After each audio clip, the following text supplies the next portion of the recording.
So hi everyone, and thank you for coming. Welcome to ALD's Portfolio Workshop.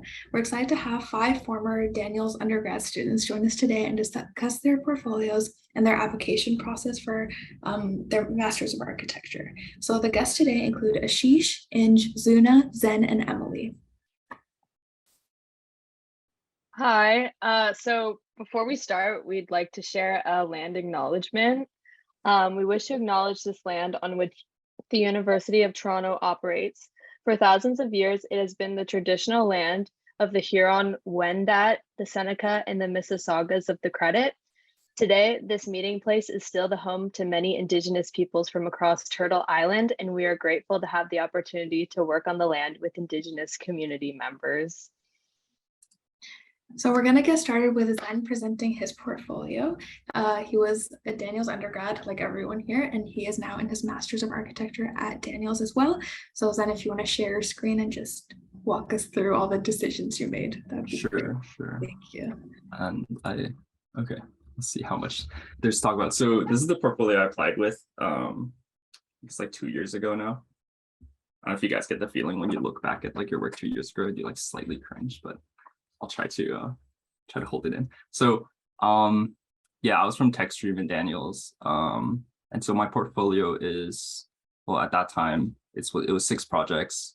My thought process for the order of the projects, essentially I started with the strongest one, and then the ones in the middle are kind of like like the other stuff, and then so like the strongest one at the front, and then the second strongest one like at the end, and then actually at the very end is like my professional works, but I imagine that's just kind of like they don't really look at that much. So it's mainly my 2 tech studios and then a bunch of other stuff in the center.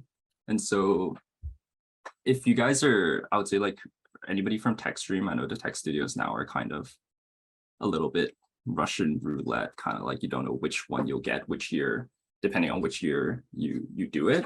But I'll say like the tech studios for me like was tricky to present in portfolio form, because I found that a lot of times like a lot of it was actually like you have to do the studio work, but then when you actually get to the presentation of it, like I found that I was often missing steps for the reader to like fully understand kind of like what was kind of going on. So in this project, it was a group project with me. It's just me and Chris Kang. I don't know if you guys know of Chris, but he goes to ICD now, Stuttgart. Ooh. But he's really smart. And so we worked on this project together. Basically, it was about using topos like topology optimization to basically do form finding based on like loads, supports, and like engineering stuff. He did most of that part, while I worked on the studio was based in sort of like material exploration. So I worked on essentially fabricating concrete panels, or a way to fabricate concrete panels. This is a tricky one because this happened like, this is like when COVID happened. So like the studio was like in person until Sunday. We were like, okay, don't come back to school. So basically we made this sort of machine to fabricate concrete panels. And I think this is like kind of the tricky part for, I don't know about your tech studios now, but this will be the tricky part where you have to first build or like do whatever the work is, and then you have to represent it, which is like a second step. Whereas I feel like if you take like a design studio perchance, like usually they always ask for representation as part of the deliverables already, so you kind of already have it. But sometimes you might feel like, I felt like, at least in this project, I was like, how do I describe like some of the things or some of the processes that we were trying to basically work with in the project? And so like it basically always ends up as this sort of like step diagram of some sort, where it's like, oh, you do this and then this and then this, and then like you show off the process. But I kind of expected that like whoever's looking at my portfolio wouldn't actually read into this page, because it's just so many steps. But you know, I don't know what I'm trying to say there, but yeah, like I think that's something that you guys might come across with in terms of like representing your projects for some of the tech stream projects. And then this is just ARC 280. I think you guys are probably pretty familiar with like some days works. A lot of times I think the project, it's like the meat of the project in days is not really the final product, but the process and kind of like the logic to getting it. So I think it's important that you guys show off that sort of like thinking in your portfolios.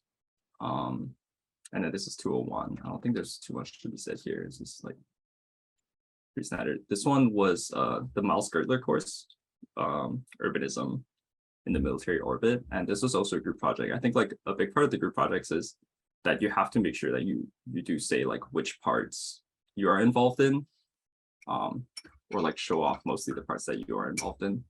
And so this one was looking at Yemen and like arms sales, US arms sales that somehow end up in Yemen, and kind of the politics around that. And so, yeah. And then this was the other, so the first project was my strongest project, and then this is like the second strongest. So it's the other tech studio where we basically looked at the Hoberman sphere. I think maybe some of you guys have done this before, but it's like the kinetic architecture studio, and kind of looking through recreating that mechanism and then repurposing that mechanism to something else.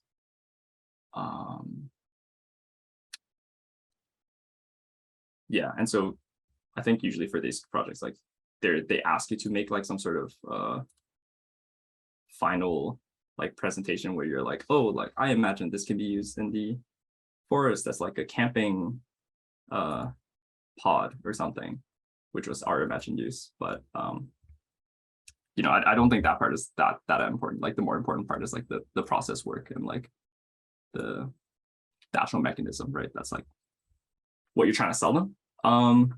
Yeah, and then I think it's just professional work. Like I interned somewhere in Singapore, and that's basically it. At least that's my tips for you guys. I don't know if you guys have any questions. Yeah, thank you, Zhen, for presenting that. It looks really good. If you guys have any questions, you can send them in the chat and we will ask. But I also want to know, like, was there a lot of thought that went behind like the amount of color in your portfolio? Like, did you want it to be mostly black and white, or was it just kind of how your projects ended up being? Or did you alter them to make it more cohesive? I will, you know, I could be like, oh, intentionally black and white, but no, I'm pretty bad with color. It's not, I would say like I'm not very artsy, like that's not my strong suit, whereas like this kind of stuff is more my strong suit. So I just kept it black and white to kind of simplify things for myself. But also I think just like black and white photographs sometimes, like, you know, you just mess with the contrast, mess with the brightness a bit, and they look nice. They just look nice. So I know like some people probably have like stronger, I think, aesthetic sense, but that's just not my vibes. So yeah. That's fair. And then I also want to know, did you intentionally add a lot of models because those are like your strength? Or I guess like, did you alter your coursework to like help it fit your portfolio, or did you just kind of put what you had? Like, did you make more drawings or less drawings or show more models? Or oh yeah. Yeah, that was actually a really tricky process. Like I know I had to hunt for a lot of things afterwards, especially if you guys do group work. Like I think you'd be like, oh, like, can you send me this afterwards?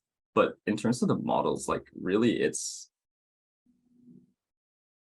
I would say that this portfolio, in terms of like how I'm representing these projects, is not necessarily the most comprehensive and logical way of presenting the project. It's actually more of like the most aesthetically appealing and like easy to digest version of it. So, you know, like if I actually wanted to describe this project, like I wouldn't do it this way. Like a lot of the things, the way I presented certain things, like these like a lot of this stuff actually didn't make it into the final project, but they ended up being the best photographs.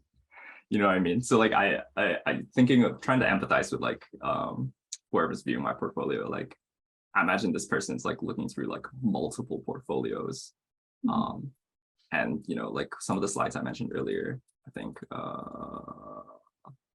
like some of the slides like this one, like dude, no one's gonna read this. Okay, I don't want to say they're not gonna read this. Like somebody probably will read this, but I imagine that somebody who's looking through multiple portfolios, there's like, there's like, oh God, like what the heck is this? Like, I don't wanna,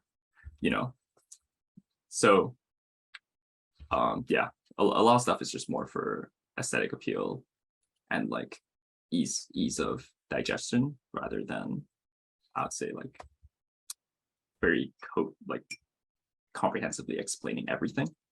Okay. Yeah. All right, that's fair. I guess I also want to ask, I'm pretty sure you didn't take a gap year between your undergrad and master's and you just went straight into your master's. I guess how did you balance coursework with the whole application process and making your portfolios? And because it's a lot to do all at once. Yeah, what did I do my last year? My last year I worked on thesis, which actually didn't make it into the portfolio because of time constraint, right? Like at that stage, if you guys are doing thesis now, like you're still probably working on, yeah, it's fall, so you're working on the research part of it. So you don't really have anything of too much substance to present.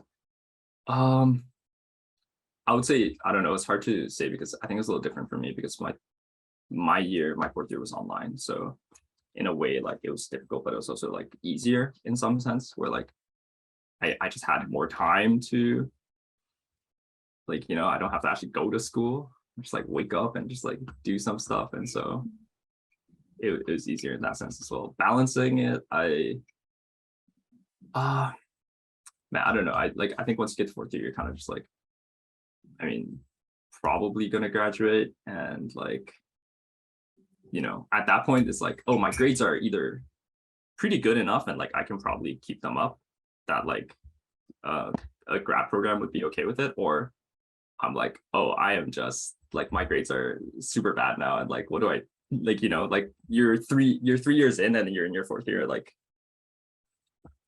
you do the math, man, like the average, it doesn't suddenly increase, right? Like even if you score 100 on everything, it doesn't suddenly go up if you have like, so sorry, I think I like forgot your question, but no, you did a pretty good job answering. I was mostly just asking how you balanced applying while you did school, but you did answer it, so you're good. Yeah, I actually, it feels like so long ago, so I don't remember. I just like called up my profs. So I was like, hey, like I think that was important. Like I talked to my profs about like what life was like for them.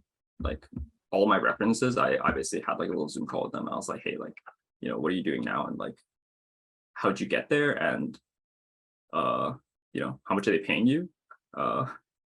Sometimes I got to answer, but and then like, what is the life like? Because I guess that's what I was curious about. But yeah.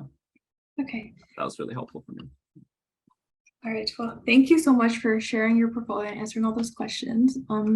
I don't see any in the chat. If you guys have any questions for Zhen, please speak. Otherwise, if we don't get questions in like a few minutes, feel free to go make your Halloween costume.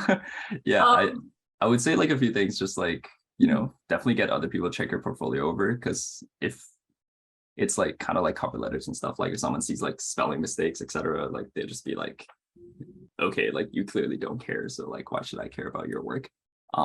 So it's like little stuff like that, but also that if you are really anxious about like grad applications, like a lot of my friends the year I applied like didn't get in and they were like super bummed out about it, but a lot of them are doing like really cool stuff as well, or they took a gap year and they went to go work, and like, hey, what can I say, they have money and I don't, so I don't know who's the real winner here. But it's not like the be all and end all if you don't get into grad school, so like have a plan B and you'll be okay either way. All right, sounds good. Thank you so much, Zhen. Our next presenter is Inge, who is a Master's of Architecture at MIT. So Inge, if you want to share your portfolio. And sure thing. Remember how to do this. Oh, that's not. Okay, I'll just give some background about me because I have I was in at UofT before the new programs came in. Our studio was an old funeral home. I don't think any of you guys were there during that time. And I did BA. I remember I remember. It was horrible. My last year we were in the new building, but it was like pretty awful acoustic. Like no one wanted to work there, so I actually was never there. But I did a BA of architectural design and architectural history and theory. So I actually did no classes about structures. I took like 3 studios and I like avoided architecture at all costs. And here I am now doing a master's of architecture. So that's all that is to say, like, I think if you have other, like when I was at UofT, I really took advantage of like taking other classes and following other interests. And it's really cool how now I'm kind of like approaching my thesis and it's all kind of come together. And I think just to like a caveat before talking about my portfolio, I have a lot of friends on admission committees, and here at MIT, they have students on it as well. And one of the things I hear about the most is everything looks the same. So like if you have like weird work or you're like, oh, my portfolio doesn't look like anyone else's, and not that mine is like that weird or anything, but you should definitely embrace like who you are and like your personal style and like your more weird stuff, because it'll make it stand out. And like in the first few rounds of application, that is the biggest thing, is just like it not looking like everybody else's. So yeah, my portfolio, I started off with like a little manifesto. You definitely don't need to do this. And one thing I will say about text is a lot of people would say don't put text in your portfolio. It is true, most people probably won't read it, but it shows that you have the ability to think critically about your work. And I think that's really important for people admitting students to grad school, is that not only can you make like visually stunning work, you can also think about it in like a original way. And drawings, like architectural drawings especially, are hard to understand a lot of the time. So people won't necessarily be able to follow your project. Like the previous portfolio you saw, it's very true. Like you usually want to lay out your work in a way that is like visually compelling, not necessarily in a way that's like easy to understand the project. But if you have text there, whether it's read or not, it shows like you can think about your work. And I would just say use bolding and like larger text to your advantage, so people can kind of like get a little bit of a vibe of like what it is about. So I'll just go through my projects. I did architecture, and then like my last year I was like, oh, I hate it, I'm going to do landscape architecture. And then I did some landscape architecture work, and I actually graduated and worked in landscape architecture, and I was like, oh, I hate landscape architecture. So I went back into architecture. So I kind of have a little mix of both. This is my final landscape studio. I did this little park project, and yeah, it's just kind of pretty basic stuff. I just laid it out. One thing, no matter like what your work is like, always take advantage of white space. That's kind of like the basic rules of thumb. Don't put too much stuff on a page. I kind of wish I had written more for these things. Actually, I went with very minimal captions, and I think if I were to go back, I would write a little bit more about the work. And this is one, I did so little studio work at UofT that this is like one of my second year projects. We did a lot of hand drawing. This is so weird because like obviously I was using Rhino and everything, but this professor like forced us to do hand drawings. So it was very challenging, like then bringing that into a digital format that didn't look really bad, and a lot of model making. This is a project I did on my own time. I did a seminar with John Harwood that had like left a really big impression on me, but it was all written work. So I took a year off after I graduated, and I had like a month of free time, and I was like, how do I represent this like essay I wrote in a visual way?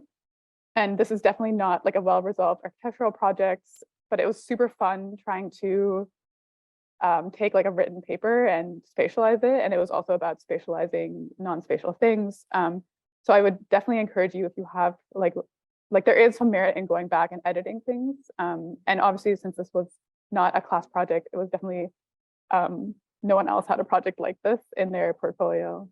So I think that kind of helped me a little bit. And I mean, I don't think there's that much to say about this work, but it's just from like the representation class I took that you probably don't have anymore. And then some more landscape work. And one thing about group work, I didn't do that much group work at my time at UofT, but everything I show is work I did by myself. I don't show anything that had any other people working on it. That was just like a stance I took. I think, like was mentioned previously, if there is any work that other people worked on with you, you should definitely be very clear on what your part in the project was.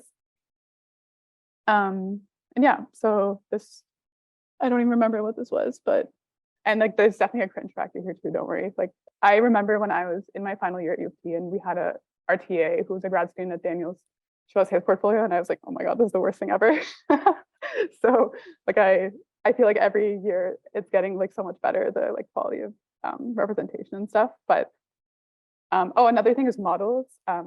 Model photos are really, really great to show that you like have a like good level of attention to detail, and just like that little bit of post-processing can go a long way. Yeah, and then I show some professional work at the end. This is some my last architecture studio. Definitely not showing like a full set of plans and sections and everything here. I highly recommend not putting all that stuff in. Put a little bit of technical work in, but at the end of the day, people are going to be trying to get more of a general impression of who you are rather than the fact that you can represent line weights well. Half your class in grad school will be learning that from scratch probably, so it's not that important depending on the program that you apply to. So I added a little bit of extracurricular stuff. This is an exhibition I curated to show that I don't only do architecture. I realize you can't see that. And then this is some professional work I did at an architecture firm.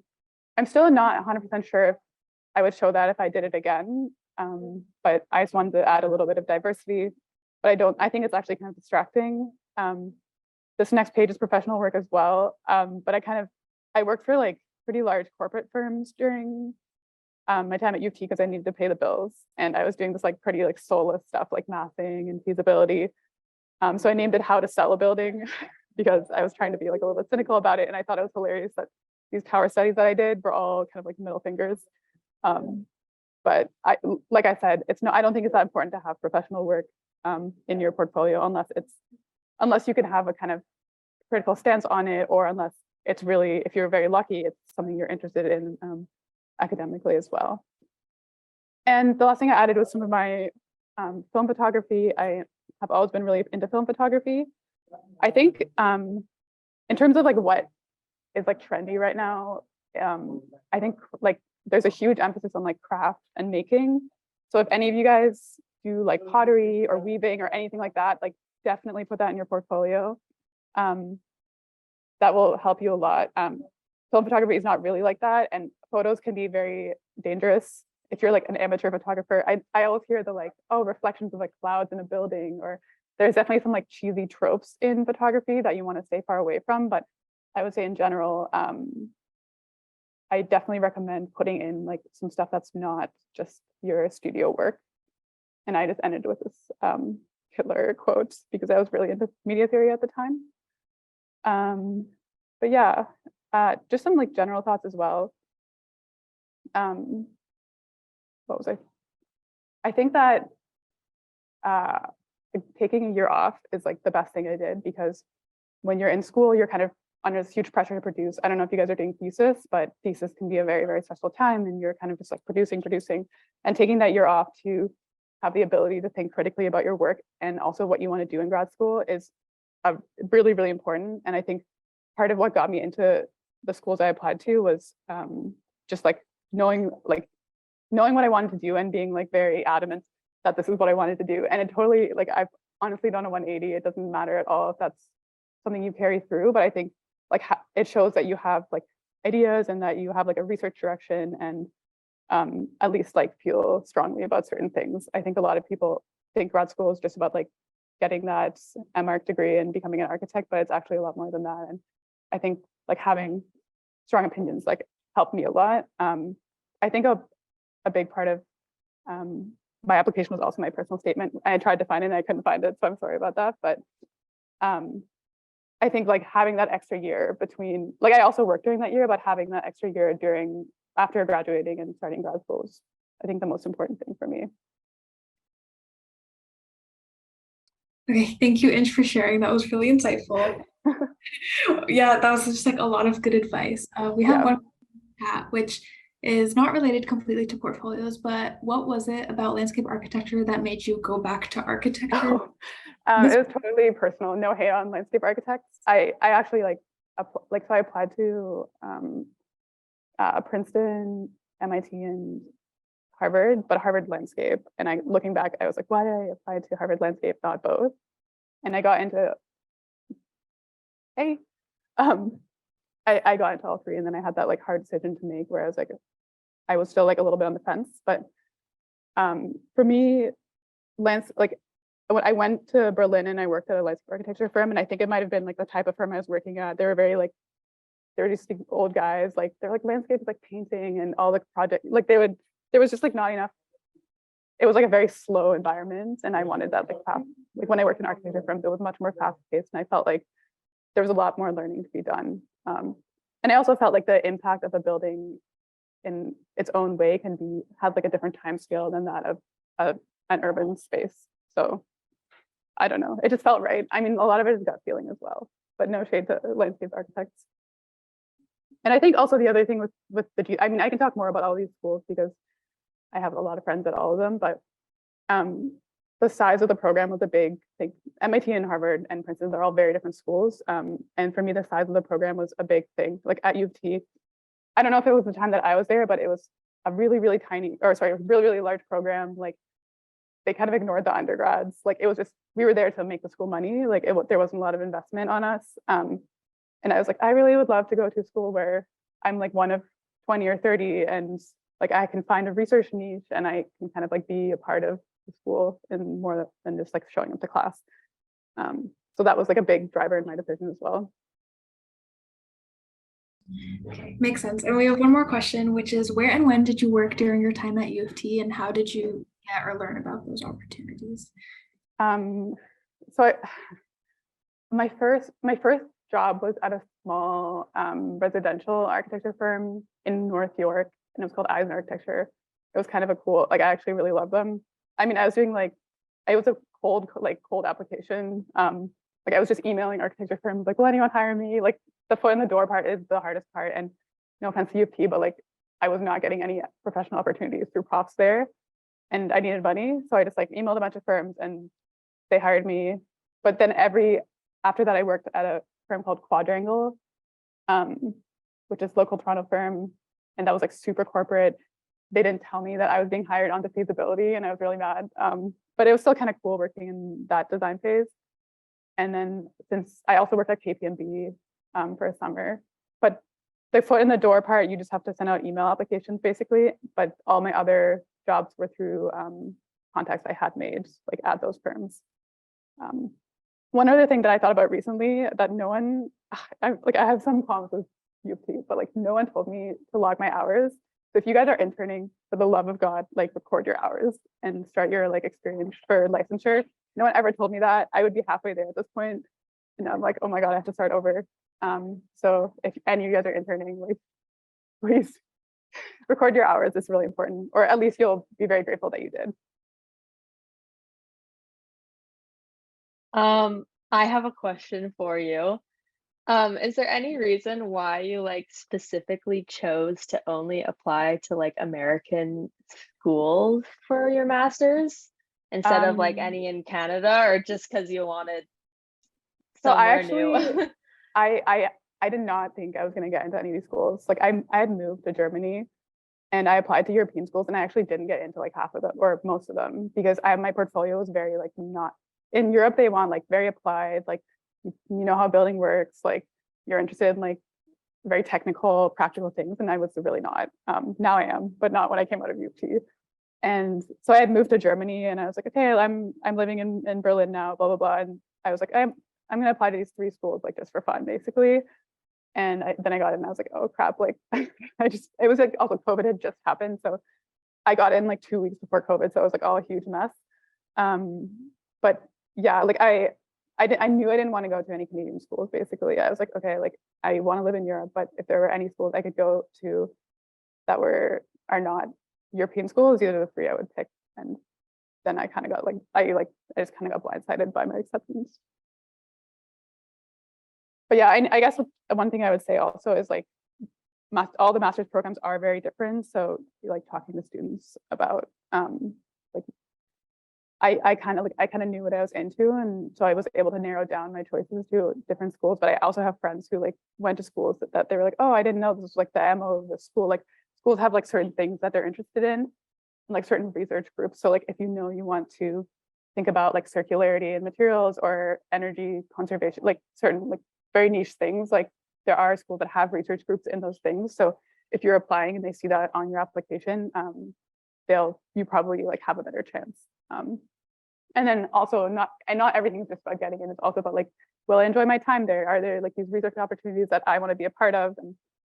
And there are schools that are more research based, like MIT, and then there's some schools where, like the GSD, where there's like a higher emphasis on more like a classical architectural education and representation and all that stuff. Okay, thank you for sharing all of your advice. I don't see any more questions in the chat, so we're going to move on, but we really appreciate you sharing your portfolio and all of your advice and all of your experience. Thank you for coming. Thanks for having me. No worries. Yeah, thank you. And then next we have Zoona, who is now at Columbia and was also a Daniels undergrad in the design stream. So Zoona, if you want to start sharing your screen, you can take it away. Yeah, for sure. I guess before, let me just share this. So I have my thing on ESU because I don't have my computer that I like use at UofT. But I mean, this is essentially like what I had.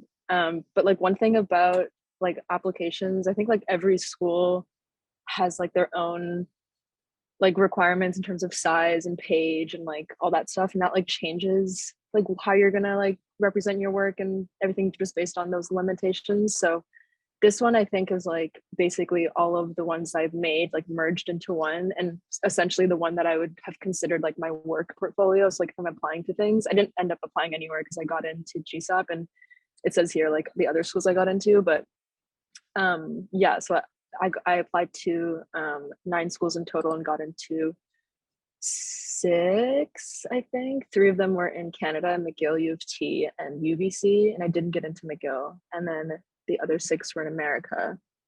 And I didn't get into the good schools, MIT, Harvard, and Yale, but I got into Berkeley, Penn, and GSAPP. And GSAPP was my first choice, so I came here.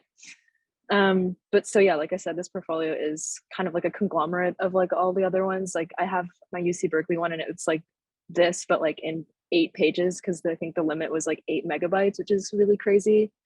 Usually though, I mean, I feel like portfolios generally go from like 30 to 50 pages, and this one is like just under that, or just in between, 32 pages. But yeah, this one, I'll open it now, but it starts with this like kind of introduction, but that's what I mean by like the work portfolio. Like this isn't something that I had in my actual application, because I had like, you know, you have like the CV and everything that your letter of admission, whatever, that you write this all in, but that's essentially like what I had.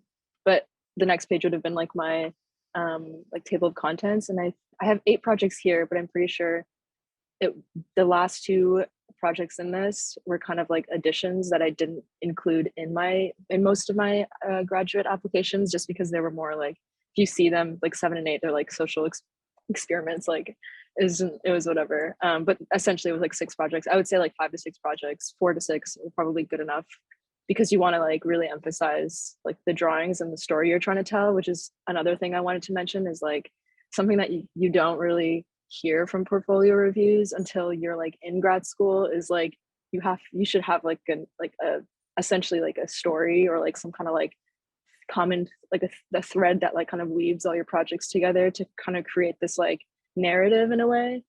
But that can be really hard coming out of undergrad, because you know you have like a really strict like curriculum with like ARC 201 and whatever, all the studios that you have, JAV 101, and so it's very like prescriptive in that sense. But if there's a way where like you can kind of like morph all of the projects, kind of like Book Tower, you asked the question to the first presenter, like, did you change, like how much did you have to work on your drawings to make sure it like kind of fits this portfolio? I think like that has a lot to do with this like narrative, like how do you want your projects to be represented in a way that like it kind of is cohesive as like this whole book, because it's your work, you really want to show that you care. And I think that also like just ties everything together. So anyway, the first project I have is called like the Tetris House. So this was like, I think, so I actually didn't do my thesis. I didn't get into thesis in my last year, and that was the first year they were offered that like that thing, and like we were like basically guinea pig year. So when I enrolled, it was like, okay, we're gonna have this like comprehensive thing, and in second year you have to apply to design, tech, and blah blah blah. So that was like completely new. So I got into design, thankfully, because then I could do studio, and I didn't want to do tech or history. So that was really great. So I got to do this studio with Chloe Town, who is a really great professor. And yeah, so the work, I mean, I think this class is still a thing. So I think it makes sense. Like, you know, you have the 2 inhabitants and all. So I the way I tried to like organize and lay out my portfolio was just like, I really wanted to emphasize like the drawing itself. And I feel like a lot of times portfolios can be kind of cluttered in a way. It's like, you don't need as many like kind of like what in the last portfolio you guys just saw, like you don't need to have like plans and sections because you're going to learn that. But if you do, then you should kind of like have it in a way that is very clear and cohesive and like clean, because at the end of the day, it is an aesthetic thing. Like you're not just like showing this so that it's going to be built, you're showing this so that you can get into the school. So keeping that in mind, I feel like is important. So like I had the layout was just like kind of having the title and then like a little blurb describing it, and like Inge kind of said, like don't be afraid to use words. Like words are important, but also like make sure you are being really thoughtful about those words, because I mean, yeah, sure, like they might not read it, but like if they do, you don't want to like sound like a fool. So I would definitely say make sure you're like very just remember that it's important to have them, but that it's like meaningful. So in the next page, I kind of like, again, like the thing about models, make sure you take photos of your models. And if it's a case where like they don't turn out like portfolio worthy, like just go into Photoshop.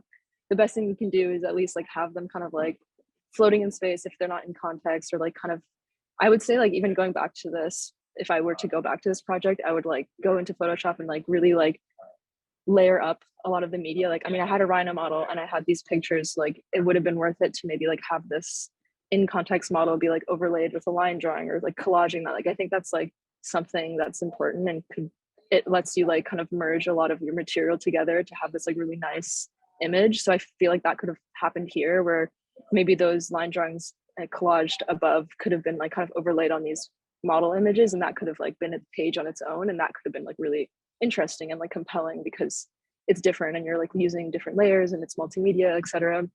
So that kind of thing. And also one thing to note is just like having captions. Like I just made sure that any of the models, any of the kind of real life things that were there, I had like the size of it, because scale is important. I mean, like this thing was pretty small, but like if it was bigger, then I would want to make sure that the people looking at this know that, because then it's like there's more material, more work, more labor, all that kind of thing. So yeah, just a reminder, just like to make sure you have captions like this one, even just like interior render, just so that it's like, it kind of gives that context a little bit.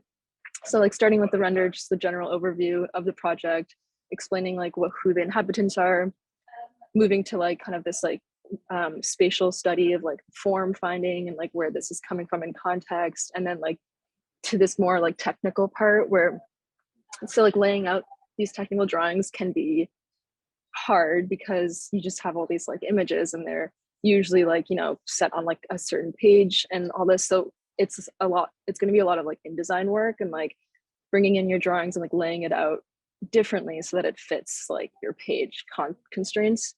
The page constraints I used were like I used a square page. My portfolio now is like 8.5 by 11. I think it doesn't really matter. I mean, again, it depends on like what the school asks for. Like some of them require it to be 8.5 by 11, or they don't care. I think most of them I kept the square, but if I had to change it, I just like fixed it a little bit and adjusted it. But definitely like try to get more comfortable in InDesign and to make these, because that will help you a lot. But yeah, in terms of like adjusting drawings, I think it was just a matter of like, how do I lay it out on a page together, instead of like going in and like changing colors or like, you know, the actual material itself, but instead like getting it to fit like the page and make it look good. So yeah, it starts with the render, goes to models, and then you're into like, you're kind of in the project now, you get the context, you have like a little bit of an idea of what's happening. And then, so that's actually the end of that project. So it's very like straightforward, really clear, doesn't need like a lot more. I mean, like you get the project, it's a house. So like, I mean, there's nothing really more that you can say. So that's kind of like where I came from. And in terms of like the order of the projects, like I considered this one to be like the best drawn, and like I had really strong drawings, so that's why I started with it. So that's Tetra's house, and then it goes to Urban Dock, which is the summer like design build studio that I was a part of before my last year, which was really fun. And I think it was like a really good part of my portfolio because it shows that I was able to like, you know, collaborate with a group of people to build this like one-to-one stage that was used for like it was like a productive like design. And so I think that was like really strong for the portfolio that I was making. And again, like similarly, like I kind of kept this layout of like having like an image with like the title and like the description. Sorry, there's a few people talking. I hope it's not too loud, but yeah, like you kind of have this image and then like the blurb kind of next to it to like advise the reader to kind of understand how you're kind of framing this project. And so I wanted to talk about, you know, like I'm explaining the context of like the site and like the class itself. And, you know, out of 14 students, my design was chosen because it's true. And so like, if you find moments where you're like, you can kind of dig for like credit in a way, it's like, it's always good to have that. Because it shows that like, you know, you were like a part of the design rather than just like, you know, building this thing with like 14 other people. So that was something that I feel like is important and sometimes can be overlooked. But yeah, also in terms of like the title and stuff, always make sure you have like the name of the professor you worked with, because you never know, like whoever's reading your portfolio might recognize the name or something, and that could create like some sort of like connection and conversation. So the next project was Urban Doc. So I have this image and then I have like these drawings. So these drawings I actually ended up making myself. Like this wasn't something that the class made. The two drawings at the top were construction drawings that we used as a class to like build this. And the two on the bottom were drawings that I made because I didn't have drawings for this. It was mostly just images and then those construction drawings. So I knew that we needed to have like real drawings. So that's what I did. And yeah, like kind of taking the model that we made and then making, you know, line drawings that match like kind of the aesthetic that I'm going for, which is just like this black and white kind of situation. And it worked out. I mean, like it really like tells a story. Again, like I think a story is really important in general. So yeah, like I said, like trying to show a narrative in a way. And in terms of like this portfolio having a narrative, I don't really have a narrative. I feel like that's something that I've been doing more so now with my GSAPP portfolio because they really encourage that. And I think it's really successful for a lot of people. But in terms of like coming out of undergrad, it's like I said, it's really hard because you have like the prescriptive curriculum. So just keeping that in mind, I think is important. And if you can't like create like a general story, then I think like at least doing it through like your aesthetics and like the way you're representing things. Because if you even think about the section and drawings in the last project, like they're also black and white. And so it's kind of like keeping this theme. It makes it like a little bit cohesive. It's pretty, it's like nice, you know, you don't feel like every project is like this crazy thing, but at the same time, sometimes it's good to have that craziness. So it just depends on like where you're coming from. I feel like my background is pretty traditional architecture, so there wasn't a lot of room for me to just like kind of have this random like, you know, like visual like VR thing. So but I mean if that's something that you have, definitely like take advantage of it and like really try to like hone in on that. But yeah, so Urban Doc, like that was literally 2 pages. Like so I have 9 projects is a lot, or 8 projects is a lot, so that's why I think it was a little bit of really short page kind of length, but I think it made it really good because then every image means a lot more and you're trying to like understand the project from just these drawings.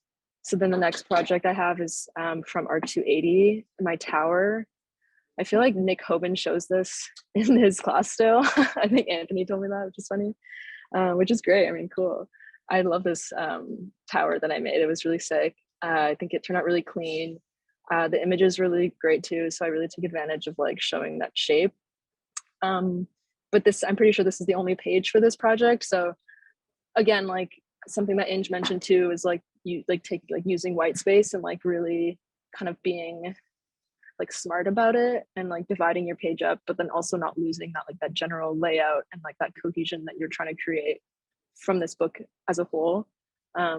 So that was the third project. And again, like if you notice the caption, like I write down like the actual scale, it's 1 to 100, and like the dimensions of that in inches because it's an American portfolio. Just so you remember, don't forget it's not metric over here if you do apply here. But yeah, so that's the third project. The fourth project is, so this was actually a tech class, a tech studio that I took in my 4th year.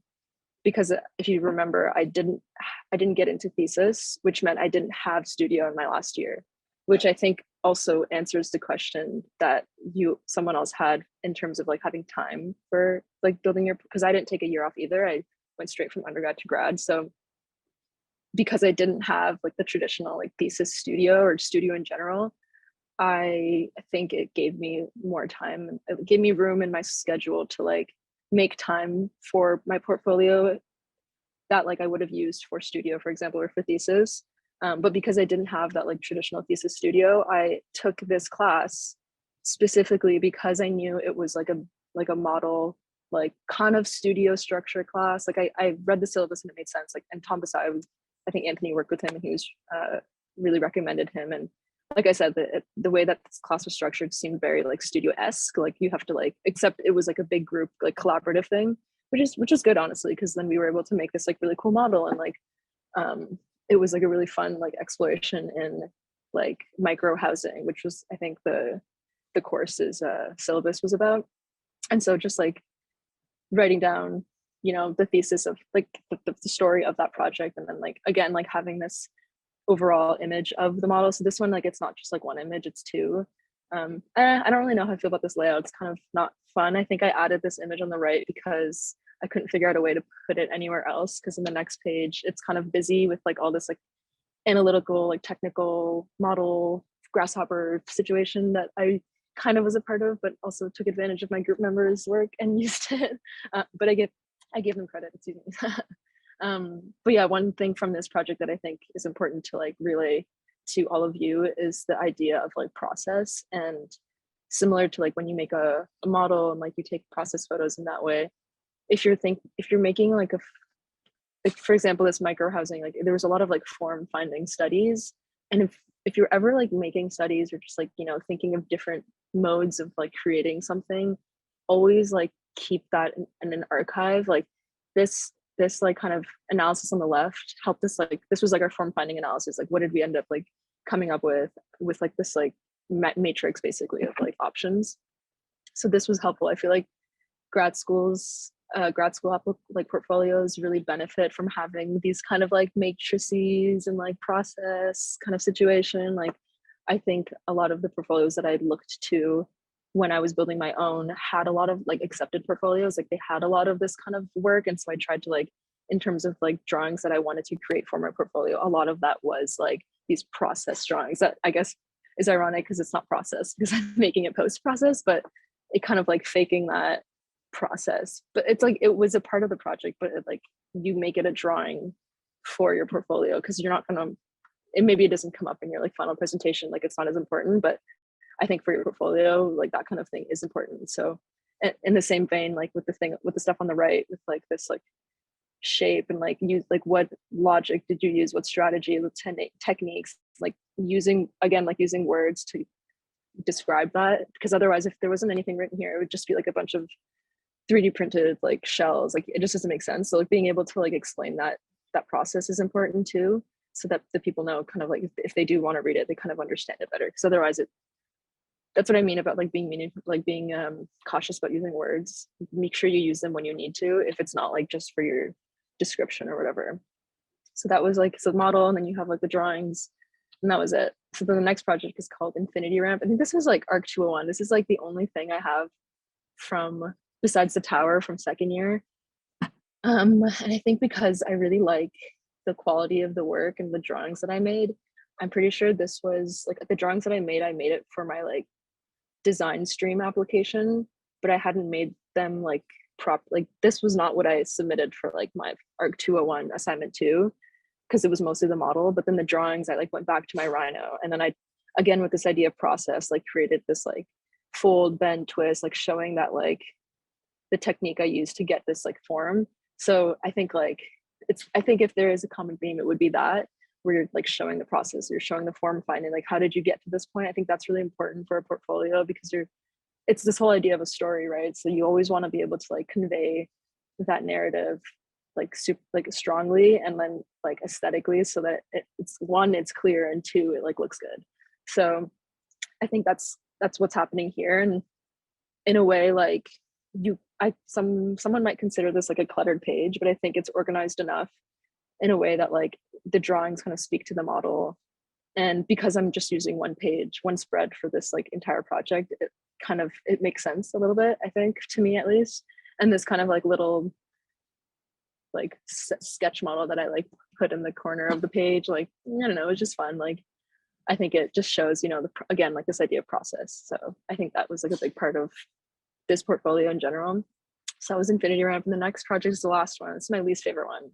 I put it last, which is actually a bad idea because you should put one of your better projects last. But this one was like good enough, I think, to be last. Like personally, it's not my favorite, but I think like in terms of a drawing perspective, like it was good enough to be last. Like I don't imagine this being in the middle because it's so like, it's a residence, it's big. The scale is really big. It just really makes sense in that like progression from like the house to the tower to, you know what I mean? Like if there wasn't, I feel like if I think about it in retrospect, there wasn't a lot of cohesion in terms of like the progression of the projects, but it made sense to me when I was building it because it was kind of showing my skills in a way. Like I can, make renders and like think about plan and sections. I can also like, build a model and it's like very beautiful, but I can also build a model in real life, one-to-one scale, people use it. And then, so like, I think if you think about it in that way, it could help you kind of create that progression. But I feel like even shuffling these projects around, like it wouldn't really made that much of a difference. But I think having this last was the better option because again, like I said, it's like just this idea of scale and the amount of drawings that I had. It like kind of changed that. So I have similar like layout, big picture with the thing on the blurb, and then moving on to this like, so I actually made this whole page on the left, like I made it for this portfolio specifically because again, like this idea of like process and form finding was really important. And I think I didn't have any of that before making my portfolio. So in order to include it, I had to like create a lot of these drawings. It was honestly pretty simple, like, just like, again, like this idea of like having options, because you don't like just make a building and it's like, that's all, like there was nothing else you've considered. There's always going to be a lot of studies and like, massings. Like if you do massing studies, like take pictures of those, even if they're like not that great pictures, like at least give yourself room to like Photoshop it, and then maybe that can be something that you include. But definitely start thinking about that if you haven't already, even if it's something like you can dig for. I would recommend doing that. But yeah, this page, it's all right. I'm not the biggest fan. I feel like I could have made the render maybe bigger to like fit that same like aspect ratio of the diagrams. But again, like just showing that idea of like the story of like where you're doing and how you're getting there. And then to the next page, I hate this page, but it's showing those drawings. You have the plans, you have the sections, and then kind of like adding also just like this idea of like massing and like the models that I made, and just including all the work that I did, because although personally I don't like it, I do think it's like it's showcasing my skills and my techniques in a way that like is good. So I think it's just my own subjective opinion, but I'm sure objectively it's like pretty decent. But you guys can tell me if that's true or not. But yeah, again, like using this idea of words to explain the project further, if that's something that like you weren't able to convey in your like beginning, or it's not something you wanted to bring up in the beginning, but something that you can bring up now that you've kind of explained or showed the whole project as a whole. So that was like mainly all the projects that I included. This next page is like kind of embarrassing, but just like this idea of like experimenting and like having like other work that's not architecture included. Like I think I did have like a film page also in one of them, but I didn't include it in this one. But yeah, just kind of thinking of like I said, I have a traditional architecture background, so it wasn't really easy to find things that weren't architecture, but I think it's important to include that if you have it and are interested in it, and definitely like take advantage of that for your portfolio. So that was like the whole 2019 portfolio. I just wanted to show the Berkeley one because it was so different. Do you guys see this PDF now? Let me see. Wait. This one. So this is like, this is 9 pages, which is crazy. But this is what it looks like. It's like super cluttered, but I mean, like considering what I had to do, it makes sense. So I only had 3 projects. And so similar thing, like, I had to change the layout just a bit, but it's still square. I kept that kind of design and laying out similar to like how I had the bigger one, but kind of adjusting things to fit. But like, I had this full spread because I think this was really strong. So I kept it. This kind of is like, a little messy, but it's explaining the project enough with the words that I need to like really convey the story of what was happening. And again, like that spread, and this one, just like more images, really showcasing like that collective experience we all had building it. And then those drawings. So I think in that way, these 3 projects really work in terms of like the drawing plus the model. And I think that's something that is important to show when you're when you're trying to apply to grad school, because that's like literally all you do. You make drawings and you make models. So I think that's how I kind of frame this portfolio. Last thing, it's not about me, it's about you guys. I think you should take advantage of Columbia GSAPP's website. They literally put everyone's portfolios on here. So if you go to the GSAPP website and you go to menu, just go to exhibitions. I'll just do it for you. Oh, do you guys, wait, you don't see this. Do you see the website? Yeah, okay, so you go to menus and under research, there's like exhibitions, and they have like so many, like every year is listed here since COVID, because the end of year shows weren't able to be in person, but I think they're gonna keep it like an online archive like in the future also. So just recently for 2022, they uploaded the online. So if you click the online, it takes you to this really cool edgy page, love GSAPP. And if you go down to Master of Architecture, it also has like a bunch, like literally every program, like if you're interested in other things. But this is architecture school, so we're going to go to Master of Architecture. And if you just scroll down, so you have like the actual portfolio stuff, like everyone's portfolio that graduated this past year. And all of these portfolios are amazing. Like you can use any of them as like kind of this like foundation of layout or format or whatever, just like just thinking of, and this idea, just thinking a lot of this idea of like a story and like having a theme, and that being really like, you know, about you and yourself. Like I think that's really important and something that isn't emphasized enough when you have like portfolio workshops. Like maybe I don't know, I just feel like none of these or most of these portfolios don't have their names on them, you know, like there's a title for them. And I think that's something that's important. Like you don't have to have, like, your portfolio doesn't have to be like Zoona Amr 2020, like it isn't, you know, selected works. Like you don't have to be like that. And I think Inge kind of touched on this, where it's like every portfolio looks the same, and I think like being different is really important. And I think this is already kind of like setting, like this kind of sets you guys up to be different in a way that's like, you know, like build erosion. Like what do you want to do with your degree, or like what do you want to learn? Is it sustainability? Is it materials? Is it regrowth? Is it repair? Like I think all these portfolios are perfect for you, to anyone to just like use as a resource, and like think of that kind of theme or that common thread. But at the same time, I didn't have that. I didn't really know that, and so until I came here. So I think that's why I'm trying to tell you all now. But yeah, definitely take advantage of the resources that are on I'm sure like Harvard, GSD, and other schools have similar archives or resources, but I'm unaware, so I don't want to say that. But I mean, definitely look into it if you haven't already, because if this exists, like I'm sure every other school has it. But yeah, I think otherwise that's pretty much it. I hope that's helpful for all of you guys. Yeah, that was super helpful. Actually, put it on the website. So thank you for all of that. Yeah, definitely. If you guys have questions, you can send them in the chat. But I just wanted to know, like, do you like GSAPP? Are you happy you picked Columbia? Like, yeah. Yeah, I like GSAPP. I got a lot of friends now. I feel like it was I enrolled in 2020, so it was honestly a very tough first year for me. Just because everyone was like online, we're all like in our little shoebox New York apartments. But regardless, it was still fun. And post COVID, I feel like it's been really great. In terms of like the school and its curriculum, like I think even just like the way I've been able to like explain my own portfolio, I would credit GSAPP a lot. Like they really like teach you how to, I don't know, like really like tell a strong story and like have drawings that are able to represent that narrative in a way that like you don't really have to like talk about it too much or speak to it that much. Like the drawing kind of speaks for itself in a way. So I think a lot of that is a part of GSAPP's like whole structure, which is important. And just like this idea, I feel like UofT is super conceptual and like form finding. Even their master's program, I feel like starts off like that a lot.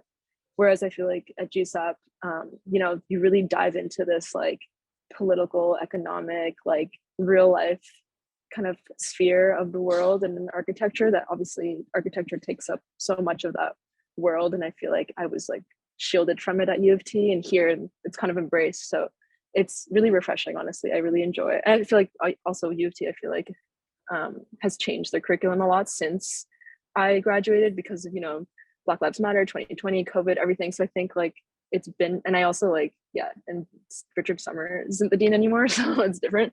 But yeah, I think like when I was there, at least it felt different. And here it was just like really refreshing to have those really productive conversations that were about race and about, like designing and building for communities. And it was nice to be able to speak to that rather than just like, oh, I made a paper model and people will like live here. You know what I mean? So I think it in that sense, I really enjoyed GSAPP.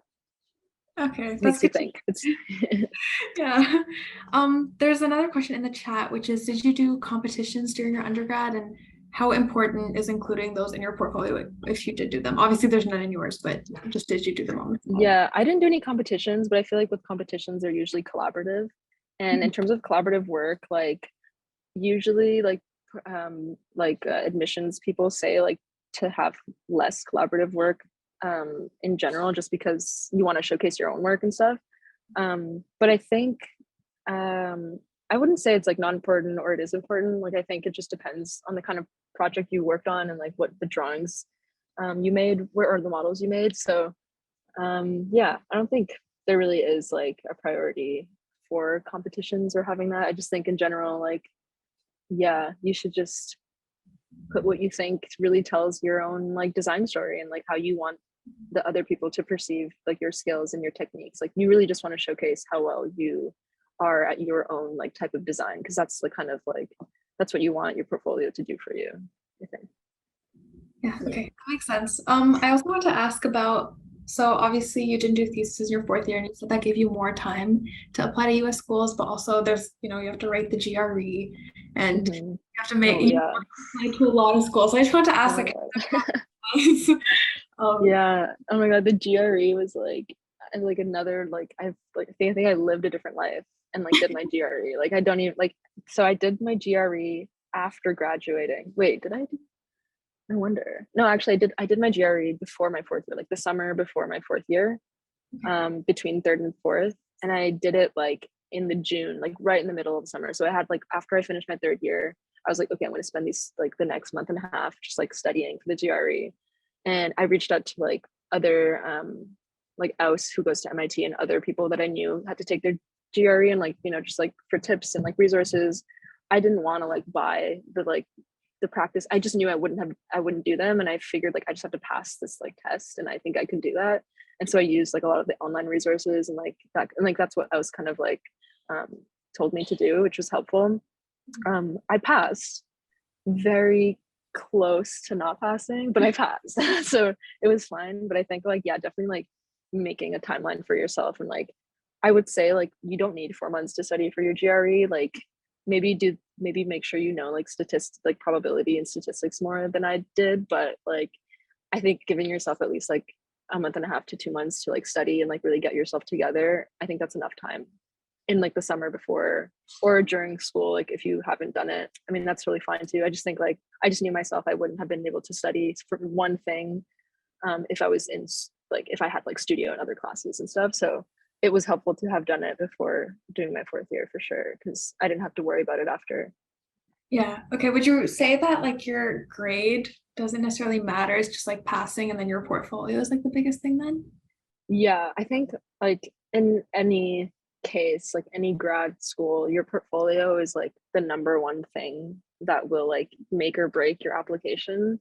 Like along with like, I mean, your personal statement shouldn't be like bad. Like it should be good. Like it should be personal and it should be a statement. No, I mean, it should be like, I think this whole idea of a story and just like really like trying to sell yourself and like how you are going to like benefit from the school, at the same time how the school is going to benefit from you being there. Like what are the assets that you can bring to the school, and how can the school like be resourceful in like providing that kind of like project to be realized or whatever you like want to do at the school. So yeah, I think like, I mean, grades matter at the end of the day, they always matter, but it's not like the be all end all of anything. I think the portfolio is always going to be more important. And in terms of the GRE grade, like, I mean, you just have to pass, honestly. Like, I don't think it's that big of a deal. Like, just don't like do really bad, I think. Very Yeah. fair. Yeah, there's a question in the chat Yeah. also from GRE that says they've now made it optional to Oh use yeah. your scores versus leaving them out.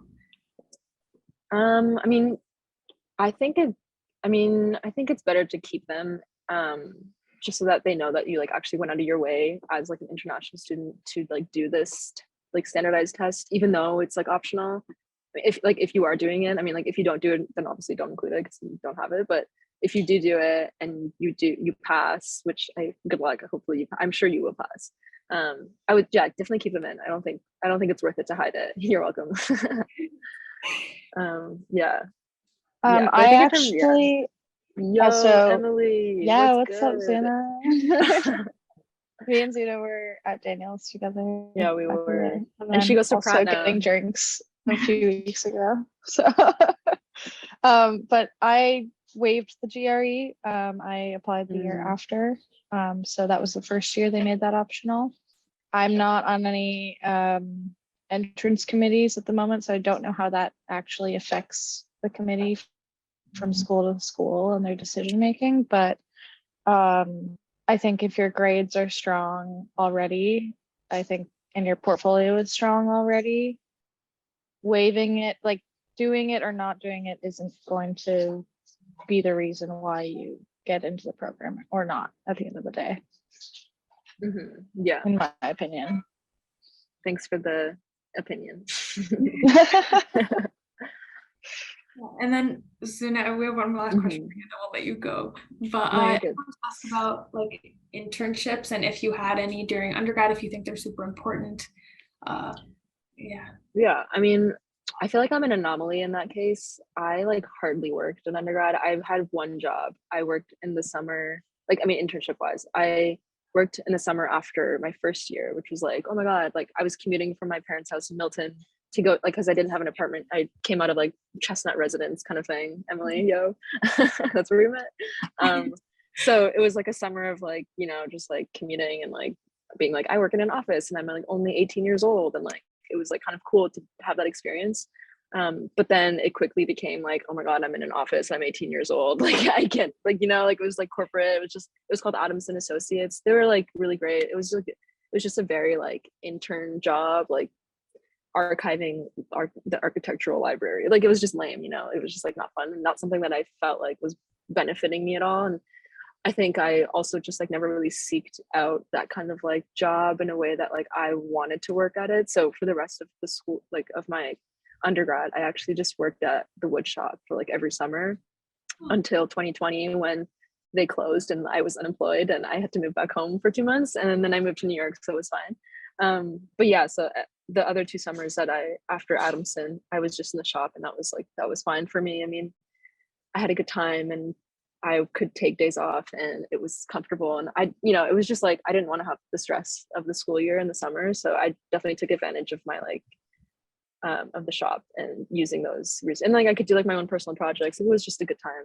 But now in grad school, because I'm international student on an F1 visa, the whole job situation gets a little complicated because you have to get, Emily rolling her eyes, because you have to like get approved for like a work visa because you won't be like a student in the summer. And like a lot of times they have like a type of visa where you like have to pay for like a course in order to be considered like an employee off campus because you have to still be a student. Like it's a complicated thing. And so because of that, I haven't actually seeked out a lot of jobs while being in school, but I did work for a month over the summer at this office that kind of waived that. It was kind of sketchy, but it was fine.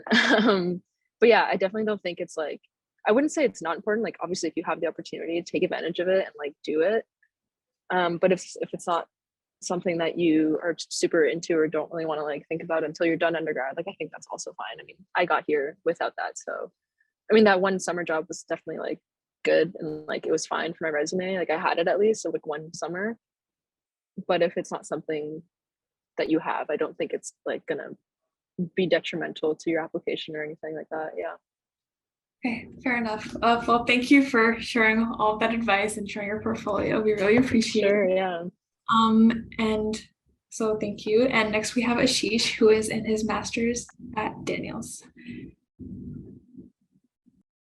Hey everyone. Okay, I will share my screen. Okay. So thanks, Zoona. That was a really great and very insightful presentation. I think it's funny that I'm going right after you and the way you kind of mentioned the other portfolios, because I actually ran into yours when I was making my grad app. So shout out to you, because I have definitely some layout inspo from your portfolio. That's so funny. Like Yeah. my ISU, like my little like my ISU portfolio. That's so funny. Yeah, so I was gonna say ISU is like a great resource for everyone, as well as the kind of Columbia website that you mentioned.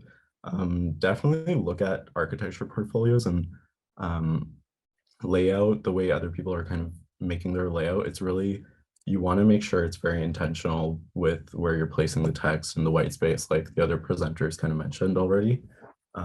Yeah, okay, I guess I'll get started with mine.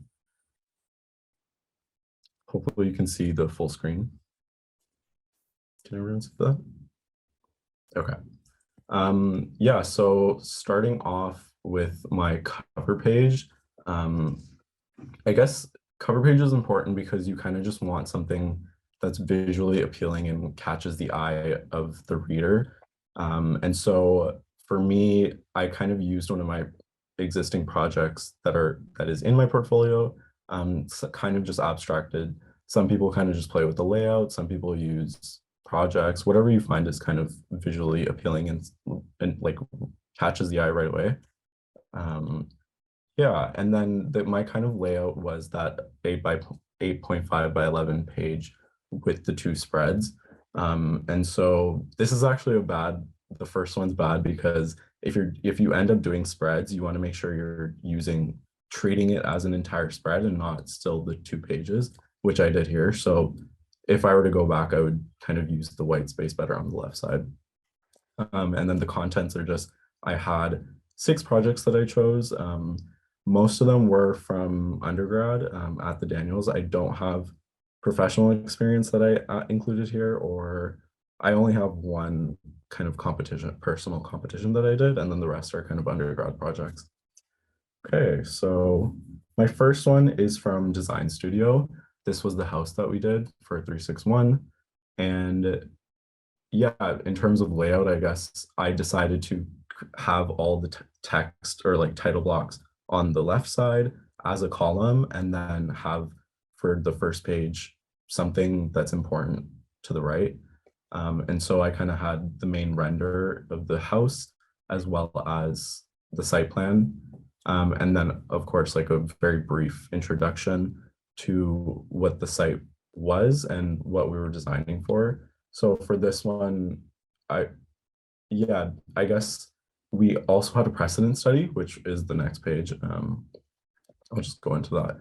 So I decided to keep the way I guess like the design kids know how I hope it's the same. You have a precedent study and then you move into designing a house. And so I decided to show the precedent study as part of the process. I've also seen people kind of show this as a separate project, which is you could also do. I think if I were to apply again or have a portfolio for work, this would be a separate project. But in this case, I kind of included it in the project. So this is kind of just part 1. I looked at Casa Malaparte and the kind of conditions that it's on, the way it's kind of nestled in the landscape. And so the right side is this collage that I did to show the concepts of it. And then the left is the model. And everything's also just kind of the captions. I decided all to keep in small areas or corners of the page where you can kind of go, on the left is this, on the right is this. And the model photos I kind of redid a lot of for the kind of application specifically. Yeah, just make sure when you're taking model photos, they're like somewhat good quality. You can go into Photoshop and post edit them so that the kind of backgrounds are all clean, and then you're not getting any corner weird stuff. So, and the lighting is good. Lighting is very important for model photos. And yeah, so then I went into this housing project, and I guess for the layout, I did similar to, I guess, what Zoona and Zhen mentioned. If we go to the kind of contents, the way I laid it out was my strongest project in the beginning, or second strongest, I think, and then kind of the middle projects were the ones I also wanted to show but weren't as strong, and then kind of ending with my strongest project, or the one I thought was the strongest. And so I would also recommend going to, like, definitely showing your portfolio to your friends, getting them proofread, going to professors. Zen mentioned he kind of went to the ones that he asked for references, and professors are really helpful. Or if you have events for like portfolio reviews, go to the professors and kind of run through it with them. I specifically met with Roberto, if any of you know him, and he was really helpful in saying that your portfolio should really have this kind of design narrative that you're kind of working with. Obviously, it's hard to do when you're kind of crunched for time for grad apps and everything. It could be more intentional, but I try my best to kind of have that my intentions that I mentioned in my personal statement align with the kind of things I was showing here. So for example, my personal statement really said how I was really interested in kind of the social and equitable kind of injustice happening in architecture, especially because I was kind of working, I was applying in that kind of 2020 time, and that's still something I'm carrying into my research. And so just the kind of text that you're incorporating in your portfolio should also reflect your personal letter of intent, and how basically like your whole application package should be connected so that you're kind of telling the same story throughout, right? So yeah, I guess I'll keep going. This one, so for the house, I did end up kind of reworking a lot of stuff. For the presentation of my 361, I had like maybe 2 or 3 drawings, and I had this model, but I kind of reworked a lot of the drawings to add more process work. As Zoona mentioned, that's really important to kind of show the steps that you're taking to consider the design. And I thought I really wanted to show this because obviously when you're not presenting this work as a crit, I guess in undergrad, we don't really think about showing the process in our drawings because we're just kind of explaining our process as we speak. But when you're kind of presenting it in this format, you want to definitely, everything should speak for itself, right? You want to explain things very cohesively, and they should be able to look at your drawings and understand what exactly is going on. And so, yeah, there's these kind of design steps that I took to get to the final stage, and then the sectional model, as well as an exploded axonometric. And then here's some inspo from Zoona. Definitely took this page and kind of, I loved having the plans laid out like this, as well as the elevation in one spread. And just showing this it's more about the aesthetic of the layout and the use of the white space to really show what is on the spread, right? So you definitely don't want to overpack the spreads. Yeah, and then I guess we'll move on to the second project. So this was Nicholas Hoban's Arc 280. So same kind of layout. I had the existing column for the text, a kind of image here, the captions, and then a render, and then a spread where I kind of showed the towers and the tower studies, and then the kind of 3D print. So this, I guess this project's all familiar with, you guys are familiar with, because you still do it. This was my 201. So I guess when you're kind of curating your work, your selected work, you want to think about all of, like, I guess in terms of schools, they're looking for a well-rounded student, right? Like well-rounded student. And so you really want to show all of your capabilities as best as you can. And to me, I think I really wanted to highlight my model making skills, and which is why I have a lot of kind of model pictures, as well as the drawings, and then your technical capabilities with software, which, and for everyone that's going to vary, right? We all have our different strengths. Sorry.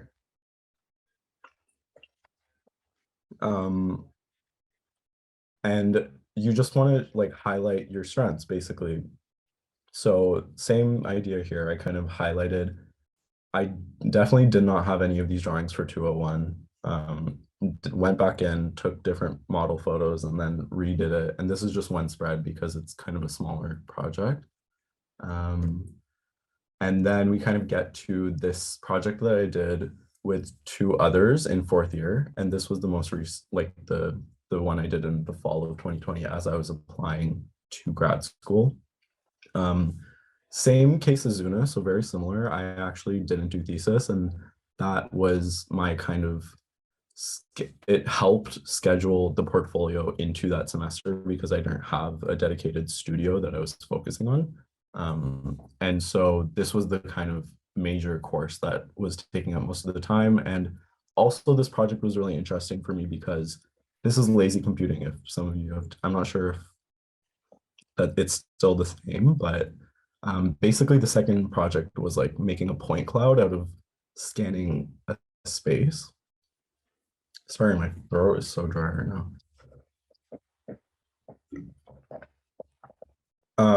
And so, yeah, I guess obviously when you're doing coursework, you really want to show what drawings you did. And so I kind of wrote that here. I was responsible for the data collection and creation of floating text, as well as the animation.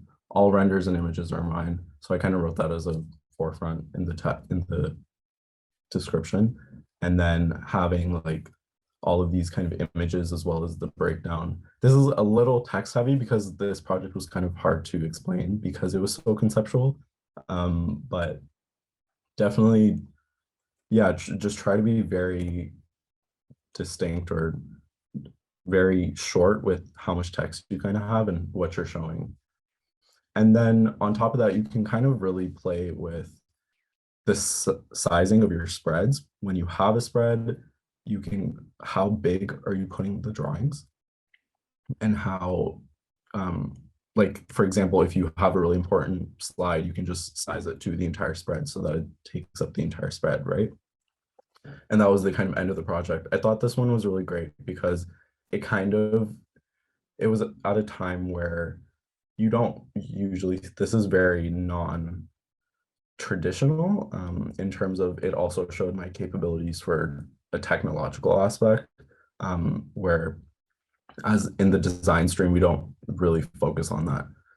And so the point cloud was a really great opportunity for me to kind of show a variation of my skills.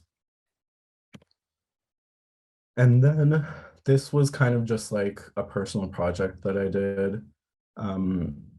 Same kind of comment. It's really up to you whether you think having a project like a competition you do is important. For me, I thought I should show some variation because I didn't have, I guess, like any professional experience. So I kind of wanted to show some variation from academic work. And this was kind of the spread I came with. It was an observation tower. And this one specifically was kind of showing the integration to the land. And yeah, I guess just kind of organic elements. So yeah, I guess having just variation, I guess. It's just one slide again. And then we kind of move into my student residence, which I found like I worked on or reworked the most to be the strongest project. And so I actually, yeah, this was the kind of chunk of my time that I focused on reworking for the portfolio process. I guess it's really up to you to kind of schedule what you want to rework and what you think is strong enough. for me, I thought once I kind of finished this after the semester, I was like, I wasn't happy with the final product. So I kind of thought about it again from took what the crits said and then changed a bit of it. So it ended up, and then I ended up really liking it. So that's why it's kind of at the end. Same kind of idea, having more process photos or like diagrams. Diagrams can be really important. I would recommend you definitely want to have all different processes of your work. It shouldn't just be like the final product, right? You want to show the context and where you're coming from. Let's say if you're in like for me, I would, if coming back to this, I would love to add more kind of sketches and partie diagrams into this portfolio if I were to do it again. Because I just had these kind of process diagrams and a lot of the final product. But you definitely want to show that variation. Yeah. And then this was the kind of ground floor plan, which I thought was important. So I kind of sized it up to a single spread. And so that you can kind of really read into everything that's going on in the space. This, I basically designed a courtyard building, and there's a lot of kind of mixed use programming happening. So I thought it was interesting to show the ground plan as one spread. And then here's the kind of programming. This, I cringe at the color palette, but yeah, I would change this. Obviously, the use of color it can be important, and you should really kind of thoughtfully consider it when you're using it to highlight whatever specific ideas you're using. Yeah, and then I kind of finished off with a sectional perspective, which was really fun to make. And yeah, I don't know much to say about this. Obviously, it's a very important drawing, so I put it as an entire spread, kind of just giving that the final kind of not inspiration, it like influence for your final, yeah, feeling for the reader of who, like your strengths and capabilities. And then I kind of finished with the thank you. So yeah, that was my portfolio.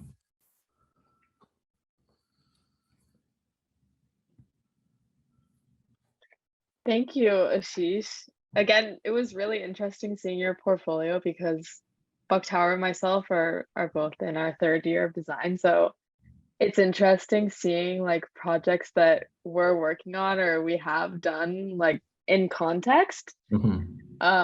So thank you. Yeah. If anyone has questions, they can send them in the chat now.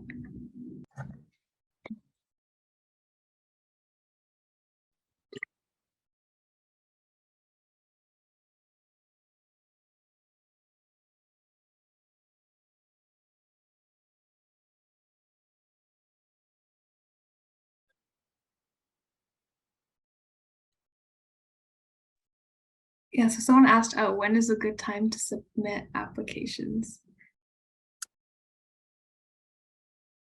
Yeah, so I guess it obviously depends on the deadline for the school. So UofT, I believe, is a bit later than the typical deadline. I don't know if it's changed now, but I don't know, I guess the whole package is very important you really want to be planning it ahead of time. Obviously, your references will be the first thing that you really want to kind of lock down various months in advance. So yeah,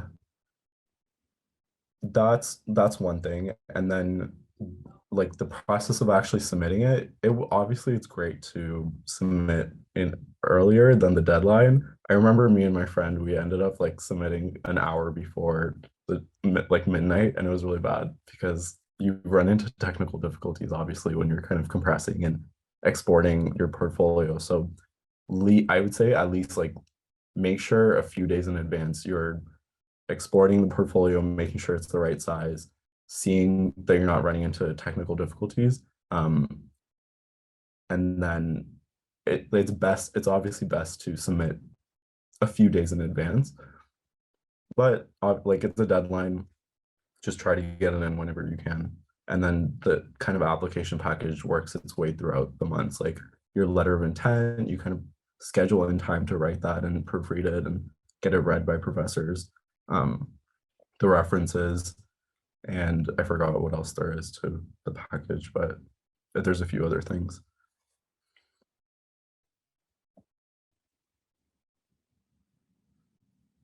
I have a question for you. I guess, are you happy to have stayed at Daniels and just continued on in your master's rather than go somewhere else? Because for me, I think I'm also going to apply to Daniels for my master's. Yeah, just out of curiosity. I know some people are like, oh, go somewhere else and like test some other waters, but are you happy to have stayed?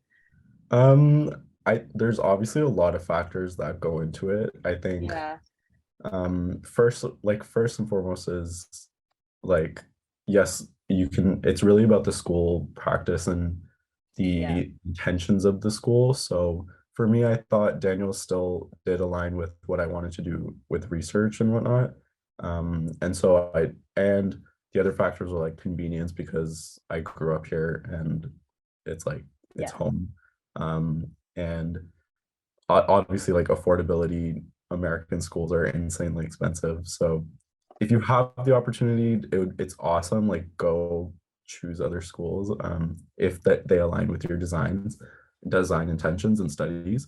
But I don't regret it. I think there's like pros and cons to having like a larger program in the master's. I still love all the professors. I think that like our faculty does a great job with our professors and how they're able to like their scope of work and study is very interesting. So there's a lot of professors you can kind of choose from to work with and work around and study. And then of course, like grad studio is amazing. So that's always a plus. Great, thank you.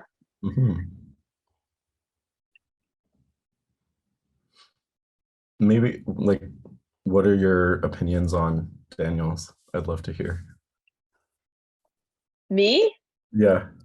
I mean, for me, I don't know. I just feel like we have had a lot of our undergrad in COVID, and I'm just really starting to explore Daniels and take advantage of the school. So I love the school and it has a lot of great resources. So I wouldn't be opposed to staying for my master's. So yeah, that's why I asked. Yeah, maybe I'll provide the other side to Ashish's question, because I was outside and I heard him say grad studio is amazing. I just like got triggered. Okay, Zhen hates grad studio. No, whether you want to stay at Daniels or not, I would say like yeah, like I think a lot of what she said is true. Like it aligns with what kind of research you want to do. I stayed at Daniels because our fabrication stuff is just way better than I think like the other schools in Canada, at least. Not saying like, you know, if you want to go for like super high tech stuff at like ICD, if you want to go to like Stuttgart, if you want to go to like American schools, but you know, if the choices are between like UBC and like McGill and like Toronto, then like, you know, we have more stuff here. Like if you go to UBC, they have like tiny like lab in the basement, and it's like, you know, it's more limited in that sense. And it depends on, I think for your for some like your written statements as well, you have to sort of talk about like what research that you might be interested in pursuing. And so that's also like a big thing. You know, what research do you want to think about pursuing, or whether there's like a prof that's doing that research already at that school. So I don't know, but the Daniel studio is just, yeah, go upstairs grad studio. It's so loud and it's like I don't mind. I still appreciate that it's a new building, because at the end of the day, you still look at that for when you're like the other schools. It's not a very conducive environment to be in if it's like an old dingy building, and it's like, yeah. I don't know. There's two sides. It's just two sides to that. Like because Daniels is like weird, right? It's like a new building and an old building, Yeah. and then like the heating has like issues because like they're trying to like mesh two heating systems together, and then like it's super echoey upstairs. So it's like, you know, maybe you go to a dingy old building, but like it is more comfortable, or like there's more That's fair. privacy. Yeah. Biggest issue for me was like I was like, man, these desks are so tiny. Like I'm putting like my laptop, and then like the guy beside me is like just man spreading into my space with two monitors. So like it's difficult in that sense. Whereas if you go to like, I think I went to the UBC studio, and everybody has like sort of like this little like office cubicle kind of thing, and they have like their own, it's like a huge office desk, and then they have like their own stuff. So that's also definitely a big factor, because I kind of just want to work at home. I don't want to work in studio a lot of times. Yeah, so it kind of also comes down to personal preference of like the environment you like and what school kind of captures your preferences. Yeah, the matter of doing your research and figuring out what you like. I slept a tour, so that's for a later problem. But yeah, okay, thank you, Ashish. Yeah, Let's move on to Emily, just so that we don't run out of time. Emily is a student at Pratt. If you want to share your screen and show your portfolio. Yep, 1 second. Thank you.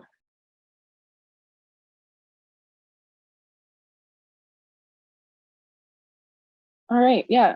So I'm a second year student at Pratt in the MArch program. I graduated UofT in 2020, and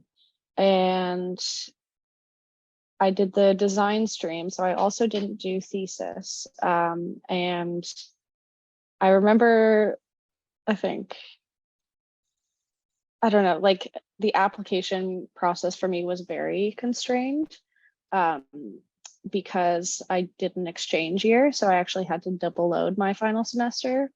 So I was doing 2 studios at once, on top of applying to grad programs, on top of COVID, turning everything online. So it was definitely, you know, it's kind of funny to look back on this portfolio and be like, you know, the kind of weird craze I was in putting it together. But I do think I was developing some ideas of, you know, what I was aiming for in terms of a personal style, kind of the methods and media that I was interested in, and also the kind of variety of experiences that I had gained in my undergrad experience. And I think U of T was a really great experience for being able to provide multiple, you know, methods of seeing the industry, whether it be from like a really conceptual standpoint or research standpoint, or like experimental stuff as well. I think graduating, I was a little disillusioned with how conceptual the undergrad studios were, and was really hoping to find something like smaller scale, and more fabrication oriented almost. So I was looking at, and I got really close with Reza Nick during that final semester. And he kind of led me to apply to Dalhousie. So I did a year of pre-master's beds program, which is like this weird 1 year environmental design, like secondary degree that you do to, because it's not a BArch program, you do to qualify for the MArch at Dalhousie. So I did that for a year, but that was also during COVID, and they weren't, you know, super great at adapting in those kind of new methods of having to teach. So applying to Pratt was actually kind of a crazy, like, manic, like last minute thing where I was like, let me just see and apply to some US universities and just like see what my other options are. So I only applied to Columbia and Pratt, but Pratt generally was more affordable. And I felt like they, for me, really offered a lot of like hands-on fabrication, really model making oriented stuff, and also still very design oriented. So now I'm there, I'm working in the fabrication labs. I'm working in robotics. I'm working in CNC. I'm working in the metal shops. And I think that's always a really good experience if you're intending on applying to US schools. Being an international student, that's one kind of casual job you can have to have like a bit of extra income for like model supplies or whatever it is, because that will still work within your student visa, like, you know, limitations for working. So yeah, that's just like some context, I guess. If you are interested in, you know, really graphically driven and like fabrication driven stuff, Pratt's a great option as well. And it's obviously in the center of Brooklyn, and like I was drawn to it for the kind of lifestyle as well, and the small scale studio within kind of a very rich urban environment. And that was something that I think Dalhousie didn't offer, which is why I ended up switching. So there's some projects from all of these experiences in there. I was working in my undergrad as well. So there's definitely less like mandatory studio work from Daniels, and more variety of where these projects are coming from. Can I just, oh yeah, okay. So this is just, I think, a formatting thing. Usually with applications, you're probably doing your resume as a separate application, or, you know, import. So I would say always keep that separate, but have it in the same InDesign document, so everything is like, you know, coordinated and the layout works together, and it just feels cohesive. This like graphic thing, in retrospect, I really don't love. It was something I was trying, and it was like, you know, I was trying to get at this like idea of being interested in really like collagey, like multimedia driven work.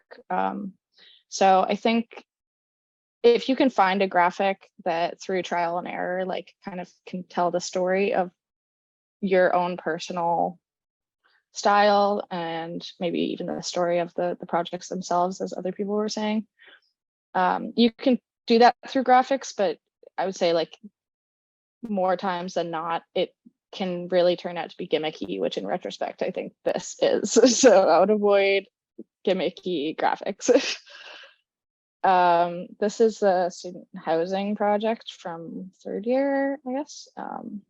It was like a kind of plug and play, you know, affordable housing system with like a trellis facade.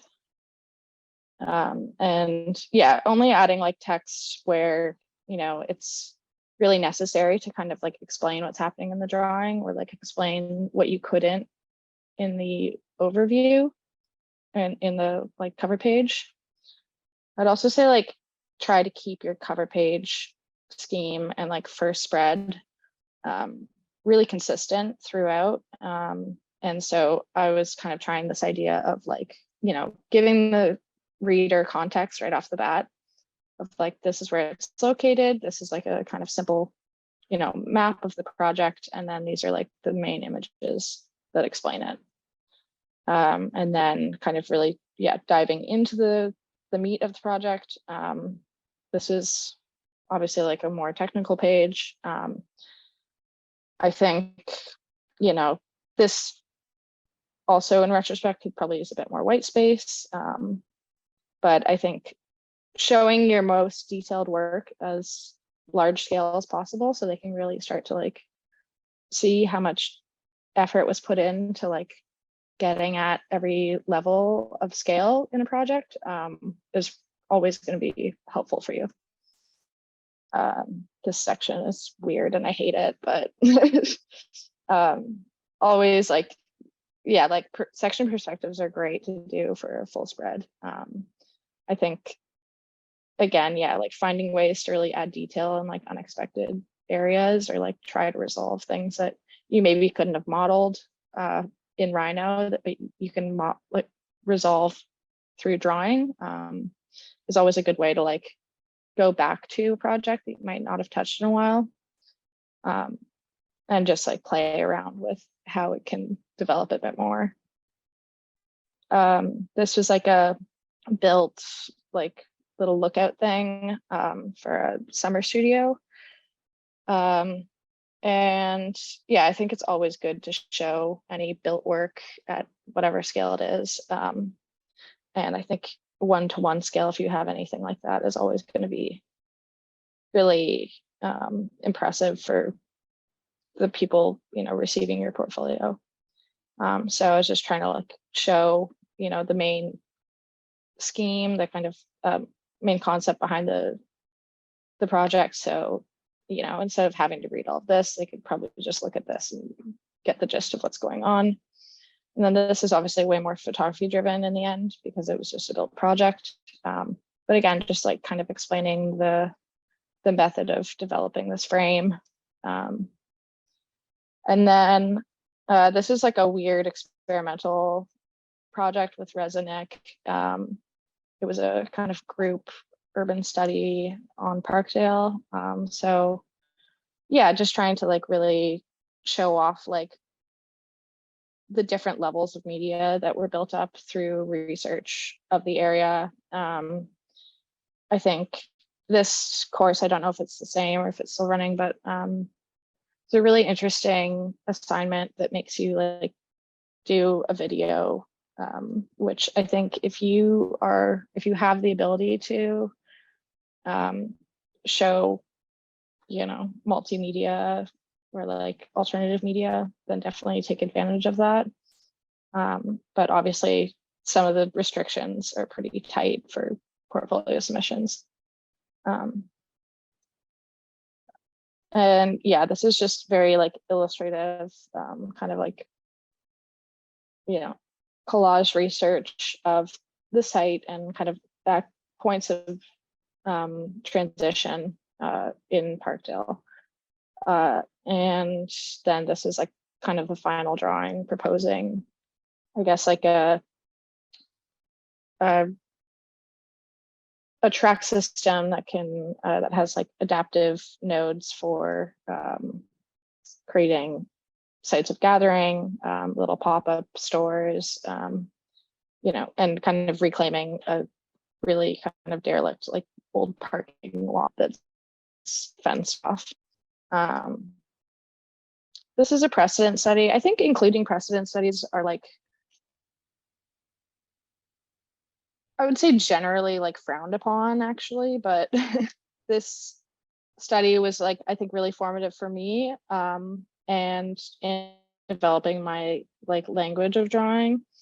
And I think there was some really strong images that came out of it. So if you can keep it short and you can really like explain a project in like 2 spreads, whether it's a precedent study or not, they're not going to be worrying about that at that point. Like if it's just a good project or it's just like represented well and they can kind of tell what's going on, then, you know, then it's a successful study. So you should show it. So these are just like, you know, diagrammatic plans kind of showing how I'm cutting into the space. And then some model photographs, which for this portfolio to Pratt in particular, it was really like model oriented, obviously because it's a very model oriented school. So any details that could show, you know, fabrication, or just like a level of experimentation physically, I think they really appreciate. And then this is just a little interior render. This is a project that I did at the Dalhousie program. It's like a secular community center in Spain. And this is all about just kind of like recreating the same typology. And I had this super postmodern prof, so he was like going crazy, like symbolic formalism mode.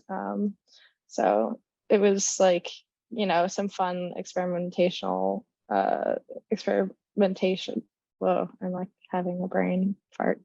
But like experiential, drawings about like, you know, how you flow through the space, how's it getting, you know, divided up, and then like some street sections for context. I don't like this spread. I think I would have, if I go back, I probably would have not put these two together just because they're so like jarring in terms of the two things they're trying to communicate at the same time.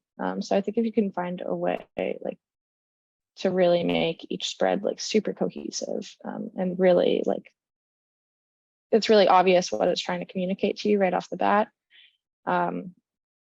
That's also goes down to like the content of each drawing, and how they relate to each other. And I think this one, I was trying something, maybe it didn't work so well. And then this was also just like, you know, trying to show a bunch of, you know, collage kind of perspectival shots.